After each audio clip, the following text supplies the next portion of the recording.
ఆ వినాయకు యొక్క వ్రతకథని చెప్పుకుందాం. పూర్వం చంద్రవంశానికి చెందినటువంటి ధర్మరాజు దాయాదులతో మాయాజూదం వల్ల రాజ్యాన్ని పోగొట్టుకున్నాడంట.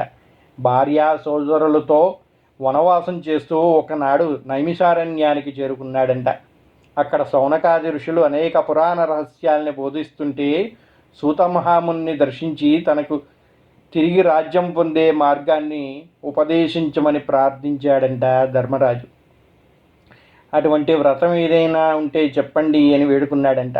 అంతటా ఆ సూత మహర్షి సకల శుభాల్ని వసగే వినాయక వ్రతం గురించి చెప్పారంట. విఘ్నేశ్వరోత్పత్తి, చంద్రదర్శనం, దోషకారణం, శాపమోక్షం గురించి ఆ మహాముని ఇలా చెప్పసాగాడంట. గజాసురుడనే రాక్షసుడు తన తపస్సు చే పరమేశ్వరుణ్ణి మెప్పించి తనను ఎవరూ వధింపజాలకుండా ఉండే శక్తిని ప్రసాదించమని కోరాడంట. ఆపై శివుడు తన ఉదరమునందే నివసించాలని కోరటంతో అందుకు శివుడు అతడు కుక్షియందు బందీ అయినాడంట. దీనితో అసురుడు అతను అజేయుడైన తలచి అయితే ఆ గజాసురుడు ఆ శంకరుణ్ణి సాక్షాత్తు శివలింగ ఆత్మలింగ రూపంలో తన ఉదరంలో బంధించాడో అతను అజేయుడయ్యాడంట. పార్వతీదేవి దీనికి దుఃఖించిందంట. ఎందుకయ్యా అంటే శంకరుడు కాస్త ఆ రాక్షసుడు ఉదరనందు ఉన్నాడు, తన పక్కన లేడు అని చెప్పి దుఃఖించిందంట పార్వతి. దీంతో జగన్మాత వైకుంఠానికి వెళ్ళి విష్ణువుని తన భర్తను విడిపించమని ఉపాయం చెప్పమని కోరిందంట. విష్ణువు గంగిరెద్దుల వేషం ధరించి నందీశ్వరుణ్ణి గంగిరెద్దుగా వెంట తీసుకుని వెళ్ళాడంట. గంగిరెద్దుని ఆడించి గజాసురుణ్ణి మెప్పించాడంట. ఈ ఆనందంలో ఏం కావాలో కోరుకో అన్న గజాసురుడు అనగా ఏ సమయం కోసం ఎదురు చూస్తున్నటువంటి శ్రీమన్నారాయణుడు నందీశ్వరుడికి శివుడంటే ప్రీతి. నీ ఉదరమునందున్న శివుణ్ణి తమ వశం చేయమని అడిగాడంట. తనకు అంత్యకాలం దాపరించిందని గుర్తించిన రాక్షసుడు ఆడిన మాట తప్పక కుక్షి అందున్న శివుణ్ణి ఉద్దేశించి, ప్రభు శ్రీహరి ప్రభావంతో నా జీవితం ముగిస్తున్నది. ప్రాణం విడిచిన తర్వాత నా శిరస్సు త్రిలోక పూజితమైనట్లు వరాన్ని ప్రసాదించమని కోరాడంట. నా చరమును నిరంతరము నీవు ధరించినట్టు అనుగ్రహించవలను అని ప్రార్థించాడంట. ఇవన్నీ చేసి తన శరీరమును నందీశ్వరుడికి వశం చేశాడంట రాక్షసుడు. నందీశ్వరుడు ఉదరంను చీల్చి శివునికి విముక్తి కలిగించాడంట.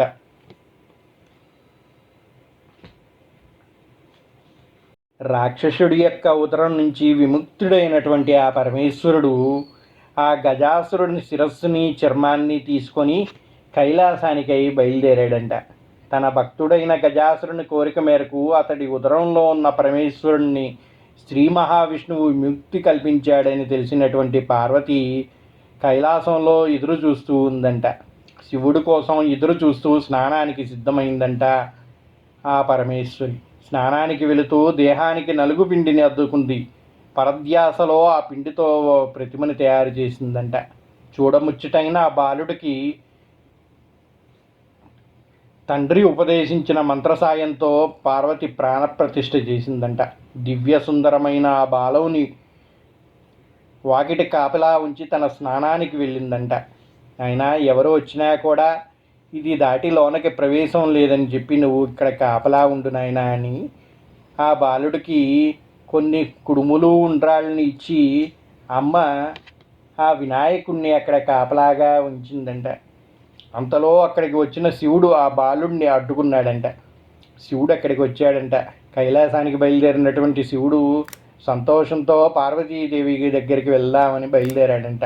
కానీ అమ్మ చెప్పిన మాట జవదాటనటువంటి వినాయకుడు ఆ పరమేశ్వరుణ్ణి అడ్డుకున్నాడంట.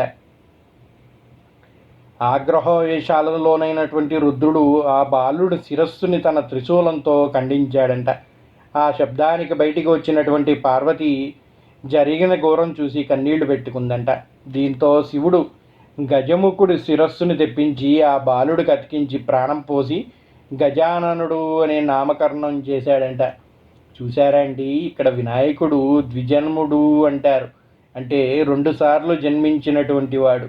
మొదటిగా తల్లి చేయబడినటువంటి బొమ్మకి ప్రాణప్రతిష్ఠ జరగటం వల్ల మొదటి జన్మ పొందాడు. రెండోసారి తండ్రి ద్వారా గజాసురుని శిరస్సును ప్రతిష్ఠింపబడి ప్రాణప్రతిష్ఠ జరపడం వల్ల రెండుసార్లు జన్మించినటువంటి ఏకైక మూర్తి ఆ గజానన మూర్తిగా చెబుతూ ఉంటారు. సర్వ విఘ్నాలకు ఒక అధిపతిని నియమించమని దేవతలు, మునులు, మానవులు ఆ పరమేశ్వరుణ్ణి ప్రార్థించగా ఈ విషయంలో గణపతి కుమారస్వామి ఎవరిని నియమించాలని ఆలోచించగా పరమేశ్వరుడు ముల్లోకాల్లోని పవిత్ర నదులన్నింటినీ స్నానం చేసి ఎవరైతే ముందుగా తన వద్దకు వస్తారో వారికే ఆ ఆధిపత్యాన్ని ఇస్తాను అని చెప్పి ప్రకటించాడంట పరమేశ్వరుడు. దానితో ఆ లంబోదరుడు, ఈ కుమారస్వామి ఇద్దరూ కూడా కుమారస్వామి తన నెమలి వాహంపై రువ్వుగా ఎగిరిపోయాడంట. వినాయకుడు మాత్రం తన ఎలుక వాహనంతో ముందుకు కదలలేదంట. దీంతో నారాయణ మంత్రం జపిస్తూ తల్లిదండ్రుల చుట్టూ ప్రదక్షిణ చేశాడంట. ఆ మంత్ర ప్రభావంతో ప్రతి తీర్థంలోనూ కుమారస్వామి కంటే ముందు వినాయకుడు ప్రత్యక్షమయ్యాడంట. ఆ విధంగా 3 కోట్ల నదుల్లో వినాయకుడు ముందుగా స్నానం ఆచరించడం చూసినటువంటి కుమారస్వామి కైలాసానికి వెళ్ళి మహిమాన్వితుడైన అన్నగారికి ఆధిపత్యం ఇవ్వమని తండ్రిని కోరాడంట. ఆ విధంగా వినాయకుడు విఘ్నాలకి అధిపతిగా అయ్యాడు అని చెబుతూ ఉంటుంది పురాణం. గణేశుడు శక్తి సామర్థ్యాలని పరిశీలించి భాద్రపద శుద్ధ చవితి నాడు గణాధిపత్యాన్ని ఆ వినాయకుడికి అనిపించాడంట ఆ పరమేశ్వరుడు. అదేమిటండి, తల్లిదండ్రుల దగ్గరే ఉన్నాడే, వినాయకుడు ఎక్కడికి వెళ్ళలేదే, ప్రతి తీర్థంలో కుమారస్వామికి వినాయకుడు ముందు ఎలా కనిపించాడంటే ఆ పార్వతీ పరమేశ్వరులు ప్రకృతి పురుషులు కదండి. సమస్త లోకాలు వాళ్లలోనే ఉంటాయి, సమస్త తీర్థాలు వాళ్లలోనే నిమగ్నమై ఉంటాయి. అటువంటి పార్వతీ పరమేశ్వరులకి ఇద్దరినీ కూడా తన తల్లిదండ్రులకి నమస్కరిస్తూ నారాయణ మంత్రం జపిస్తూ ఆ వినాయకుడు ప్రదక్షిణం జరిపించాడంట. ఆ ప్రదక్షిణలు జరిపిస్తున్నప్పుడు ఆ సకల తీర్థాల్లో కూడా వినాయకుడిని దర్శించాడంట కుమారస్వామి. అందువల్ల ప్రతి తీర్థంలో ఆయన ఎక్కడ స్నానం ఆచరించడానికి వెళ్ళినా కూడా ముందుగా వినాయకుడు స్నానం చేసి తిరిగి వస్తున్నట్టుగా కనిపించాడంట. దానితో ఆయన శక్తిని గ్రహించినటువంటి కుమారస్వామి గణాధిపత్యానికి వినాయకుడే సరైన వాడని చెప్పి తన తండ్రికి చెప్పడంతో పార్వతీ పరమేశ్వరులు సకల దేవతలు కూడా ఒక శుభముహూర్తం నిర్ణయించి ఆ రోజున గణాధిపత్యాన్ని అందించారు అని చెబుతూ ఉంటారు. ఆ శుభముహూర్తమే ఈ వినాయక చవితిగా చెబుతూ ఉంటారు. ఈ వినాయక చవితి రోజు స్వామివారు ద్విజన్మను అందుకోవడమే కాకుండా గణాధిపత్యాన్ని పొందారంట. అందుకే అంత ప్రత్యేకమైనది ఈ వినాయక చవితి.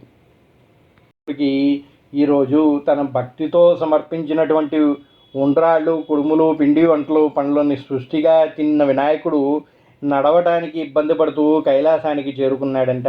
ఎప్పుడైతే గణాధిపత్యాన్ని అగ్రజుడైనటువంటి వినాయకుడికి ఇచ్చారో భక్తులందరూ కూడా భక్తి శ్రద్ధలతో ఆయనకి పూజలు జరిపించి ఉండ్రాళ్ళు, కుడుములు, పిండి వంటలు తోటి నైవేద్యాన్ని ఇచ్చారంట. వాటన్నిటిని కూడా సృష్టిగా భోంచేసినటువంటి వినాయకుడు భుక్తాయాసంతో నడవడానికి ఇబ్బంది పడుతూ కైలాసానికి చేరుకున్నాడంట. శివుని శిరస్సుపై ఉన్నటువంటి చంద్రుడు గణనాథుని అవస్థలు చూసి పక్కున నవ్వాడంట. రాజదృష్టి సోకితే రాళ్ళు కూడా నుజ్జవుతాయన్న నానుడి ప్రకారం విఘ్ననాథుని ఉదరం పగిలి అందులోని ఉండ్రాళ్ళు, కుడుములు బయటికి వచ్చి అచేతనుడయ్యాడంట గణపతి. దీంతో ఆగ్రహించిన పార్వతీదేవి, పాపాత్ముడా, నీ దృష్టి సోకి నా కుమారుడు అచేతనంగా పడి ఉన్నాడు, కాబట్టి నిన్ను చూసిన వారు పాపాత్ములై నీలాప నిందనలు పొందుదురుగాక అని శపించిందంట. పార్వతీదేవి చంద్రునికి శపించిన సమయంలో సప్త ఋషులతో కలిసి యజ్ఞం చేస్తూ అగ్నిదేవునికి ప్రదక్షిణం చేస్తూ ఉన్నారంట.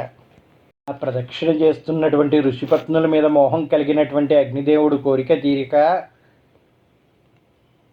శాపిస్తారేమో అనే భయంతో అగ్ని క్షీణింపసాగాడంట. అది చూసినటువంటి స్వాహాదేవి భర్త కోరిక తెలుసుకున్నది ఋషిపత్నుల రూపంలో అగ్నిదేవుడిని చేరిందంట. అగ్నిదేవునితో ఉన్నది తమ భార్యలే అని భ్రమపడినటువంటి సప్తఋషులు ఆ సప్తఋషులు యొక్క భార్యల్ని విడిచిపెట్టారంట. శాపగ్రస్తుడైనటువంటి చంద్రుణ్ణి చూడటం వల్లే ఋషి భార్యలు నీలాప నిందనలు గురయ్యారని దేవతలు గ్రహించి వీరందరూ బ్రహ్మదేవునితో కలిసి కైలాసానికి వెళ్ళారంట.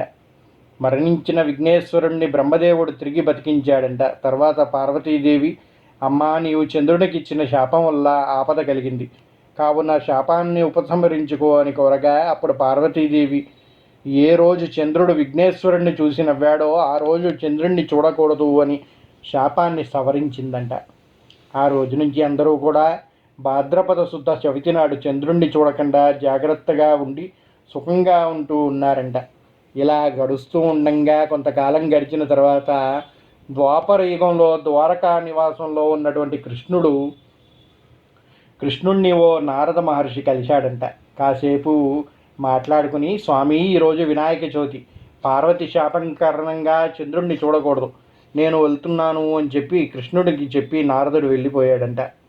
ఆ రోజు రాత్రి ఎవరూ చంద్రుణ్ణి చూడకూడదని పట్టణంలో శ్రీకృష్ణుడు చాటింపు వేయించాడంట. శ్రీకృష్ణుడి అంటే తెలుసు కదండి, ఆయనకి పాలు పెరుగు వెన్న అంటే ఎంతో ప్రీతి కదా. ఆ పాల కోసమని ఆ పాలపై ఉన్న మక్కువతో ఆవు పాలు తాగడానికి ప్రయత్నించాడంట. ఆ పాలలో చవితి చంద్రుడు ప్రతిబింబాన్ని చూసిండంట శ్రీకృష్ణుడు. దాంతో తనకెలాంటి అపనింద వస్తుందో అని చింతించాడంట. కొన్ని రోజులు గడిచాయి. సత్రాజిత్తు సూర్యుని వరంతో శమంతకమణిని సంపాదించాడంట. రోజుకు 10 బారువుల బంగారాన్ని ఇచ్చి ఆ మణిని తీసుకొని ద్వారకకు వెళ్ళాడు. శ్రీకృష్ణుడు సత్రాజిత్తుడికి అతీత మర్యాదలు చేసి ఆ మణిని తనకి ఇవ్వమని కోరాడంట. అందుకు సత్రాజిత్తు ఒప్పుకోలేదంట. తర్వాత ఒకరోజు సత్రాజిత్తు తమ్ముడు ప్రసేనుడు శమంతకమణిని మెడలో వేసుకొని అడవికి వేటకు వెళ్ళాడంట. అడవిలో ఒక సింహం ఆ మణిని చూసి మాంసం ముక్క అనుకొని ప్రసేనుణ్ణి చంపిందంట. మణి నోటిని కరుచుకొని పోతున్న సింహాన్ని జాంబవంతుడు చూసి ఆ సింహాన్ని వధించి ఆ మణిని తన కూతురికి తీసుకెళ్ళి ఇచ్చాడంట జాంబవంతుడు. శామంతకమణి కొండగుహలో ఉన్న తన కూతురు జాంబవతికి ఆట వస్తువుగా ఇచ్చాడంట జాంబవంతుడు. మరుసటి రోజు సత్రాజిత్తుడు తమ్ముడు మరణ వార్త విని శ్రీకృష్ణుడే తన తమ్ముడిని చంపి శమంతకమణిని అపహరించాడని నిందించాడంట. చూశారండి, చవితి చంద్రుడిని పాలల్లో చూసినటువంటి శ్రీకృష్ణుడికే తప్పలేదు ఆ నీలాప నిందనలు. శ్రీకృష్ణుడు అది విన్నాడు. భాద్రపద శుద్ధ చవితి రోజు చంద్రుడిని బింబాన్ని చూసిన దోషం వల్లే తన మీద నింద పడిందని తెలుసుకున్నాడు. శమంతకమణి వెతుకుతూ అడవికి వెళ్ళాడంట శ్రీకృష్ణుడు. ఒక చోట ప్రసేనుడు శవం కనిపించిందంట. అక్కడి నుంచి సింహాడుగులు కనిపించాయంట. వెతుకుతూ వెళ్ళగా ఒక పర్వత గుహంలో ప్రవేశించాడు. అందులో ఉన్న ఉయ్యాలకి కట్టిన మణిని చూసి దాన్ని తీసుకొని బయటికి రాసాగాడు. వెంటనే జాంబవంతుడు పెద్దగా ఏడుపు సాగాడు. కూతురి ఏడుపు విన్న జాంబవతి పెద్దగా ఏడిచిందంట. తన ఆట వస్తువుని తీసుకొని వెళ్తున్నారెవరో అని. కూతురు ఏడుపు విని జాంబవంతుడు కోపంతో శ్రీకృష్ణుడిపై యుద్ధానికి తలబడ్డాడంట. వారిద్దరి మధ్య 28 రోజులు యుద్ధం జరిగిందంట. జాంబవంతుని శక్తి తగ్గిపోతూ ఉందంట. తనతో యుద్ధం చేస్తున్నవాడు శ్రీరామచంద్రుడు అని తెలుసుకున్నాడంట. జాంబవంతుడు శ్రీరాముడిగా ఉన్నప్పుడు శ్రీకృష్ణుడి నుంచి ఒక వరం పొందాడంట. ఆయన కోరిక శ్రీరాముడిని ఈ విధంగా కోరాడంట. స్వామి, నాకు ఒక్కడి తీరని కోరిక ఉంది. ఏనాడైనా నీతో ద్వంద్వ యుద్ధం చెయ్యాలని నా కోరికని అనుగ్రహించు స్వామి అనగా, నా భక్తునితో యుద్ధం చేసి హింసించడం నాకు ఇష్టం లేదు కనుక వచ్చే అవతారంలో నీకు ఆ అనుగ్రహాన్ని కలిగిస్తాను అని వరం ఇచ్చాడంట శ్రీరామచంద్రుడు. ఆ వరం ఇప్పుడు ద్వాపర యుగంలో శ్రీకృష్ణుని రూపంలో కలిగిందని, దాన్ని ఏ రోజైతే శ్రీరాముడితోటి జాంబవంతుడు యుద్ధంలో తలపడతాడో ఆ రోజు తన శక్తి క్షీణిస్తుంది అని తెలుసుకున్నటువంటి జాంబవంతుడు శ్రీకృష్ణుడితో జరుగుతున్న యుద్ధంలో తన శక్తి క్షీణించడం చూసి ఆయన సాక్షాత్తు శ్రీరామ రూపుడే అని తెలుసుకున్నాడంట జాంబవంతుడు. యుగంలో జాంబవంతుడు కోరికని శ్రీకృష్ణుడు ఈరోజు తీర్చాడని గ్రహించాడంట జాంబవంతుడు. శ్రీకృష్ణుడికి నమస్కరించి శమంతకమణితో పాటు తన కుమార్తె అయిన జాంబవతిని కూడా ఇచ్చి సమర్పించాడంట. శ్రీకృష్ణుడు శమంతకమణిని తెచ్చి సత్రాజిత్తుకి ఇచ్చి నిజం తెలుసుకున్నటువంటి సత్రాజిత్తుడు తనని క్షమించమని కోరాడంట. ఆ జాంబవతితో పాటు ఆ సమంతకమణిని తీసుకొని శ్రీకృష్ణుడు ద్వారకకి బయలుదేరి సత్రాజిత్తుకు తిరిగి ఆ మణిని అందించాడంట. తన తప్పు తెలుసుకున్నటువంటి సత్రాజిత్తు శ్రీకృష్ణుడిని క్షమాపణ కోరి తన కుమార్తె అయిన సత్యభామని ఇచ్చి వివాహం జరిపించాడు అని చెప్తూ ఉంటారు. సమయంలో అక్కడికి వచ్చినటువంటి మునులు శ్రీకృష్ణుడితో, మీరు సమర్థులు కనుక మీ పైన పడినటువంటి నిందని పోగొట్టుకోగలిగారు, మా వంటి వారికి ఏది గతి అని అడిగారంట. భాద్రపద శుద్ధ చవితి నాడు యథావిధిగా వినాయకుని పూజించి ఈ సమంతకోపాఖ్యాన్ని విని అక్షతలు తలపై వేసుకున్న వారికి ఎటువంటి నీలాప నిందనలు ఇకపై కలగవు అని చెప్పి ఆ శ్రీకృష్ణుడు అనుగ్రహించాడు అని చెబుతూ ఉంటారు. అందుకే ఈరోజు వినాయకుడిని పూజ జరిపించడం ఎంత ముఖ్యమో ఈ సమంతకోపాఖ్యానం వ్రతకథని విని ఆ అక్షతలు నెత్తిన ధరించడం కూడా అంతే ముఖ్యము అని చెబుతూ ఉంటారు. కనుక ప్రతి ఒక్కరు కూడా భక్తి శ్రద్ధలతో స్వామిని పూజించి ఈ వ్రత కథని విని ఆ అక్షితల్ని తలపై ధరించి ఆ స్వామికి నమస్కరించాలి అని చెబుతూ ఉన్నారు పెద్దలు. ఇలా ముగించారు. వాటి నుంచి ప్రతి సంవత్సరం కూడా భాద్రపద శుద్ధ చవితి రోజు దేవతలు, మహర్షులు, మనుషులు తన శక్తికి తగిలినట్టుగా గణపతిని పూజించి తమ కోరికలు తీర్చుకుంటూ ఉన్నారు. ఈ కథని చదివినా కానీ విన్నా కానీ తలపై అక్షతలు వేసుకొని వినాయక వ్రతాన్ని ముగించాలంట. చివరిగా మనం చేసినటువంటి తప్పులు, తెలిసో తెలియకో జరిగినటువంటి పొరపాట్లన్నింటినీ కూడా క్షమించమని వినాయకుని ముందు వీలైనటువంటి గుంజీలు తీసి సాష్టాంగ నమస్కారాలు చేయాలంట. ఇలా చేయడం వల్ల స్వామి ఎంతో సంతోషించి మనల్ని అనుగ్రహిస్తాడు అని చెబుతూ ఉంటారు. కథ పూర్తయిన తర్వాత స్వామికి మంగళహారతులు ఇచ్చి అనంతరం ఉద్వాసన మంత్రాన్ని చదువుకోవాలి అని చెబుతూ ఉంటారు. ఈ విధంగా అందరూ కూడా సకలాభీష్టాలని పొందాలని, ఆ వినాయకుని యొక్క అనుగ్రహం, ఆ సిద్ధి బుద్ధి శక్తిని అందరూ కూడా పొంది స్వామి యొక్క సంకల్పంతో సంకటాలన్నింటినీ కూడా దూరం చేసుకోవాలని తలుస్తూ స్వస్తి. సర్వే జనా సుఖినో భవంతు. ఓం శ్రీ మంగళగణాధిపతియే నమః. లక్ష్మీ సరస్వతి అనుగ్రహకటాక్షిద్ధిరస్తు. శ్రీదేవతాభ్యో సర్వదేవతాభ్యో నమః. శ్రీమాత్రే నమః. శ్రీ మహాగణాధిపతియే నమః. ఓం గం గణాధిపతియే నమః.